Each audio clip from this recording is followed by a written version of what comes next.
गणेशाय नमः। श्री सीतारामचंद्राभ्याम नमः। श्रीमद् वाल्मीकि रामायण बालकांड सर्ग 48 और 49। सर्ग 48।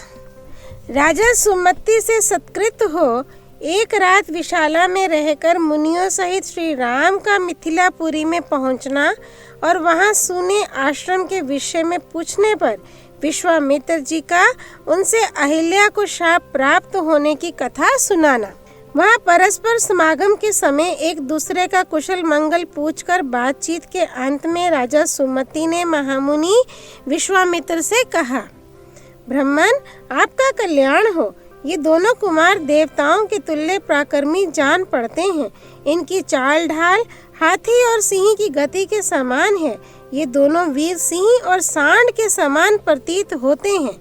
इनके बड़े बड़े नेत्र विकसित कमल दल के समान शोभा पाते हैं। ये दोनों तलवार तरकस और धनुष धारण किए हुए हैं। अपने सुंदर रूप के द्वारा दोनों अश्विनी कुमारों को लज्जित करते हैं तथा युवावस्था के निकट आ पहुँचे हैं। इन्हें देखकर ऐसा जान पड़ता है मानो दो देव कुमार देवेच्छावश देवलोक से पृथ्वी पर आ गए हों। मुने, ये दोनों किसके पुत्र हैं और कैसे किस लिए यहाँ पैदल ही आए हैं? जैसे चंद्रमा और सूर्य आकाश की शोभा बढ़ाते हैं, उसी प्रकार ये दोनों कुमार इस देश को सुशोभित कर रहे हैं। शरीर की ऊंचाई, मनोभाव सूचक संकेत और चेष्टा बोलचाल में ये दोनों एक दूसरे के समान हैं। श्रेष्ठ आयुध धारण करने वाले ये दोनों नरश्रेष्ठ वीर इस दुर्गम मार्ग में किस लिए आए हैं, यह मैं यथार्थ रूप से सुनना चाहता हूँ। सुमति का यह वचन सुनकर विश्वामित्र जी ने उन्हें सब वृतांत यथार्थ रूप से निवेदन किया। सिद्धाश्रम में निवास और राक्षसों के वध का प्रसंग भी यथावत रूप से कह सुनाया। विश्वामित्र जी की बात सुनकर राजा सुमति को बड़ा विस्मय हुआ। उन्होंने परम आदरणीय अतिथि के रूप में आए हुए उन दोनों महाबली दशरथ पुत्रों का विधि पूर्वक आतिथ्य सत्कार किया।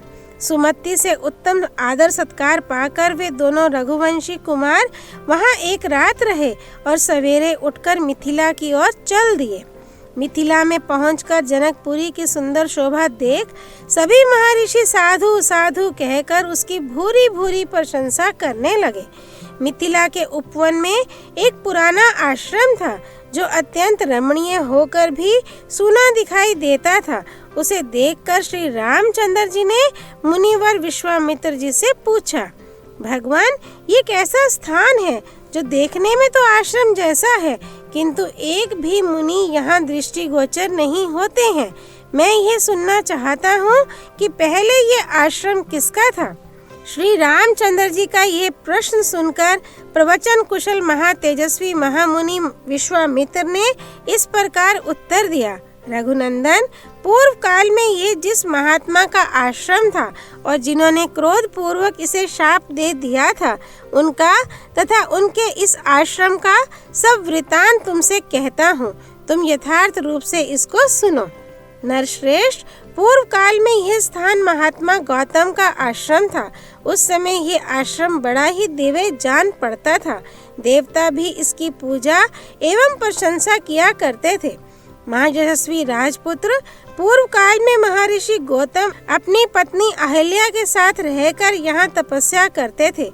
उन्होंने बहुत वर्षों तक यहाँ तप किया था। एक दिन जब महर्षि गौतम आश्रम पर नहीं थे, उपयुक्त अवसर समझकर शचीपति इंद्र गौतम मुनि का वेश धारण किए वहां आए और अहिल्या से इस प्रकार बोले, सदा सावधान रहने वाली सुंदरी, रति की इच्छा रखने वाले प्रार्थी पुरुष ऋतु काल की प्रतीक्षा नहीं करते हैं। सुंदर कटी प्रदेश वाली सुंदरी, मैं इंद्र तुम्हारे साथ समागम करना चाहता हूँ। रघुनंदन, महर्षि गौतम का वेश धारण करके आए हुए इंद्र को पहचान कर भी उस दुर्बुद्धि नारी ने, अहो देवराज इंद्र मुझे चाहते हैं, इस कौतूहलवश उनके साथ समागम का निश्चय करके वह प्रस्ताव स्वीकार कर लिया।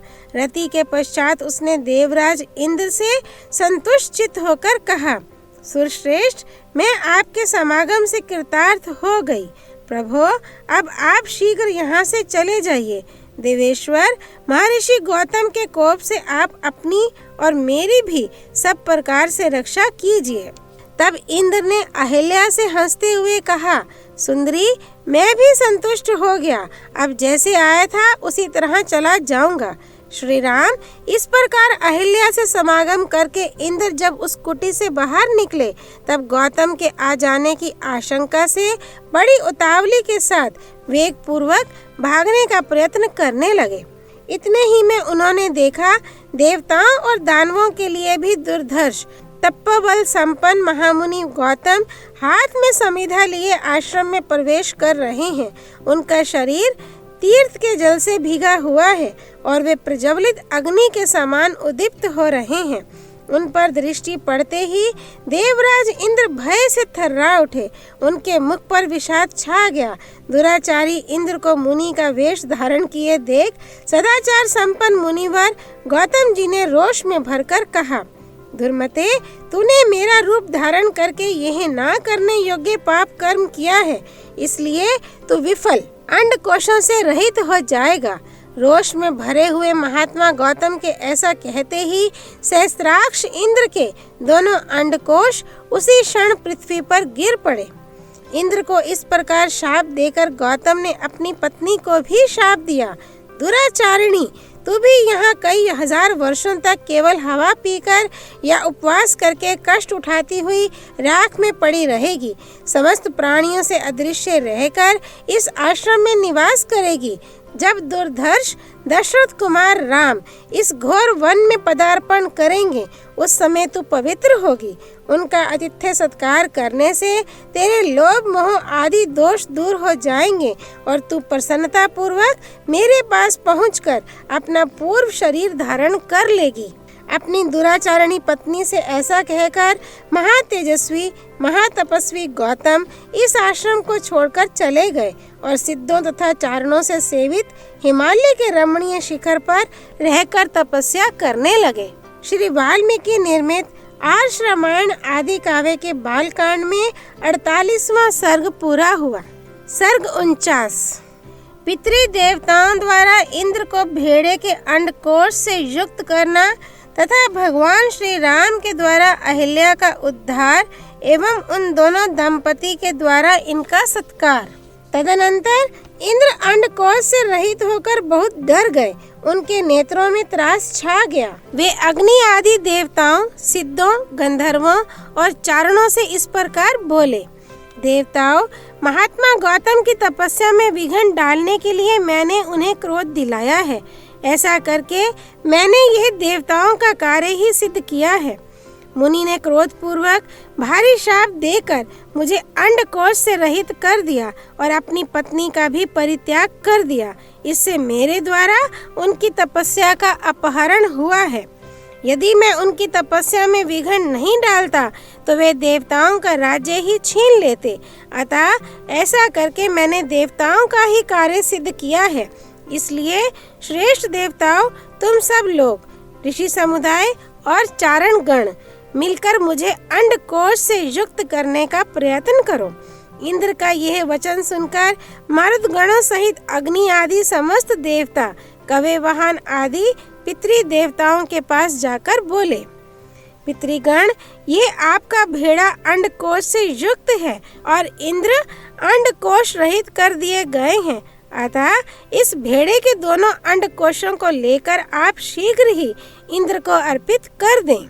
अंडकोश से रहित किया हुआ ये भेड़ा इसी स्थान में आप लोगों को परम संतोष प्रदान करेगा। अतः जो मनुष्य आप लोगों की प्रसन्नता के लिए अंडकोश रहित भेड़ा दान करेंगे, उन्हें आप लोग उस दान का उत्तम एवं पूर्ण फल प्रदान करेंगे। अग्नि की यह बात सुनकर पितृ देवताओं ने एकत्र हो भेड़े के अंडकोशों को उखाड़कर इंद्र के शरीर में उचित स्थान पर जोड़ दिया। ककुत्स नंदन श्री राम तभी से वहां आए हुए समस्त पितृ देवता अंडकोश रहित भेड़ों को ही उपयोग में लाते हैं और दाताओं को उनके दान जनित फलों के भागी बनाते हैं। रघुनंदन, उसी समय से महात्मा गौतम के तपस्या जनित प्रभाव से इंद्र को भेड़ों के अंडकोश धारण करने पड़े। महातेजस्वी श्री राम, अब तुम पुण्य कर्मा महर्षि गौतम के इस आश्रम पर चलो और इन देव रूपिणी महाभागा अहिल्या का उद्धार करो। विश्वामित्र जी का यह वचन सुनकर लक्ष्मण सहित श्री राम ने उन महर्षि को आगे करके उस आश्रम में प्रवेश किया।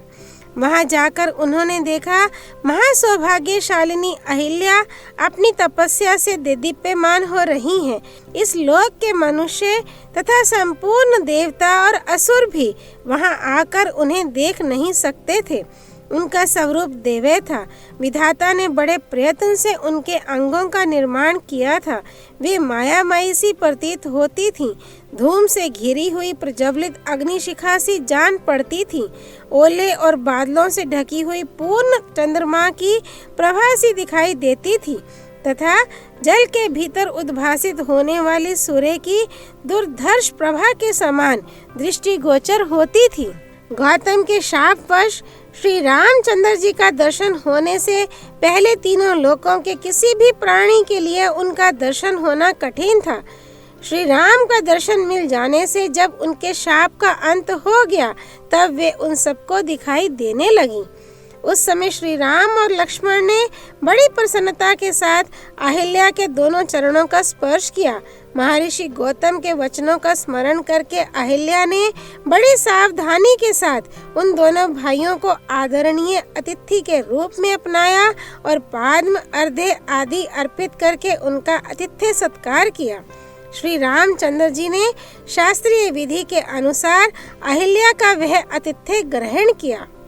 उस समय देवताओं की दुंदुभी बज उठी, साथ ही आकाश से फूलों की बड़ी भारी वर्षा होने लगी। गंधर्वों और अप्सराओं द्वारा महान उत्सव मनाया जाने लगा। महर्षि गौतम के अधीन रहने वाली अहिल्या अपनी तपा शक्ति से विशुद्ध स्वरूप को प्राप्त हुई। यह देख संपूर्ण देवता उन्हें साधुवाद देते हुए उनकी भूरी भूरी प्रशंसा करने लगे। महातेजस्वी महातपस्वी गौतम भी अहिल्या को अपने साथ पाकर सुखी हो गए। उन्होंने श्री राम की विधिवत पूजा करके तपस्या आरंभ की। महामुनि गौतम की ओर से विधि पूर्वक उत्तम पूजा आदर सत्कार पाकर श्री राम भी मुनिवर विश्वामित्र जी के साथ मिथिलापुरी को चले गए। महातपस्वी गौतम महासौभाग्यशालिनी अहिल्या देवी की जय। श्री वाल्मीकि निर्मित आर्ष रामायण आदि काव्य के बालकांड में 49वां सर्ग पूरा हुआ। सियापति रामचंद्र की जय। राम भक्त श्री हनुमान जी की जय। राम जन्मभूमि अयोध्यापुरी धाम की जय। सरयू नदी की जय। माँ उमापति भगवान शिव शंकर की जय।